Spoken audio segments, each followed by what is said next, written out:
बिस्मिल्लाहिर्रहमानिर्रहीम। अस्सलामुअलैकुम व्यूअर्स, आप देख रहे हैं सऊदी उर्दू न्यूज़ चैनल। हुकूमत पाकिस्तान की तरफ से तलबा के लिए बेहतरीन ऐलानात कर दिए गए हैं। पाकिस्तान के तलबा के लिए बड़ी खुशखबरी शेयर कर दी गई है। अगर आपने 9वीं क्लास पास कर ली है तो अब हुकूमत आपको सिर्फ तालीम ही नहीं बल्कि रोजगार का मौका भी दे रही है। जी हाँ, हुकूमत पाकिस्तान ने एक मुनफरिद स्कीम मुतारिफ करवाई है जिसके तहत तलबा को इलेक्ट्रिक रक्शे और इलेक्ट्रिक लोडर्स दिए जाएंगे ताकि मुआशी तंगी का शिकार बच्चे पढ़ाई के साथ साथ कमा भी सकें।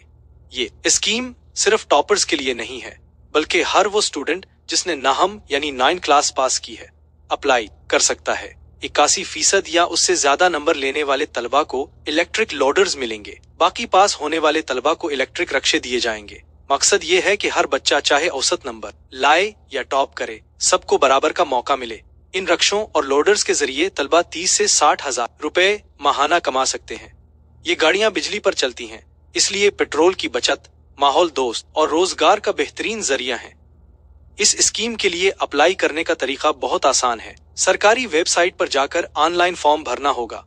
रिजल्ट कार्ड, कौमी शनाख्ती कार्ड, बेफॉर्म और फैमिली डिटेल्स अपलोड करना होगी। कंफर्मेशन के बाद रक्षा या लोडर आपको फ्री या आसान किस्तों पर मिलेगा। इसी के साथ एक और जबरदस्त ऐलान, पंजाब हुकूमत ने होनहार स्कॉलरशिप फीस 2 भी लॉन्च कर दिया है। फीस 1 में 20,000 तलबा को स्कॉलरशिप दी गई थी। अब फीस 2 में हदफ 81,000 तलबा हैं।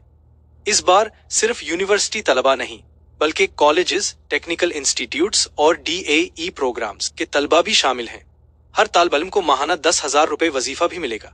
टॉप 1,000 तलबा को लैपटॉप और इंटरनेट पैकेजेस भी दिए जाएंगे। खुसूसी कोटा यतीम, माजूर और देहाती इलाकों की लड़कियों के लिए भी मुख्तस किया गया है। इस स्कीम के लिए पंजाब, आजाद कश्मीर, गिलगित बल्तिस्तान, बलूचिस्तान और खैबर पख्तून के तलबा अप्लाई कर सकते हैं। तलबा के नंबर्स कम से कम 70% हों और फैमिली इनकम 60,000 रुपए माहाना से कम होनी चाहिए। अप्लाई करने के लिए होनहार स्कॉलरशिप पोर्टल पर रजिस्ट्रेशन करना होगी। रिजल्ट कार्ड, डोमिसाइल और आमदन का सर्टिफिकेट और शनाख्ती कार्ड अपलोड करना होगा। इस स्कीम के लिए अप्लाई करने की आखिरी तारीख 15 सितंबर 2025 है। ये दोनों इकदामात जाहिर करते हैं कि हुकूमत चाहती है कि कोई भी नौजवान तालीम या रोजगार से महरूम न रहे। जिन्हें पढ़ाई जारी रखनी है उनके लिए स्कॉलरशिप्स मौजूद हैं और जो फौरन कमाना चाहते हैं उनके लिए इलेक्ट्रिक रक्शे और लोडर्स का इंतजाम भी कर दिया गया है। दोस्तों, आपके ख्याल में ये प्रोग्राम वाकई नौजवानों की तकदीर बदल सकता है? क्या हुकूमत का ये कदम बेरोजगारी कम करने में कामयाब होगा? अपनी राय कमेंट्स में जरूर दें और अगर वीडियो पसंद आए तो लाइक और सब्सक्राइब करना न भूलें।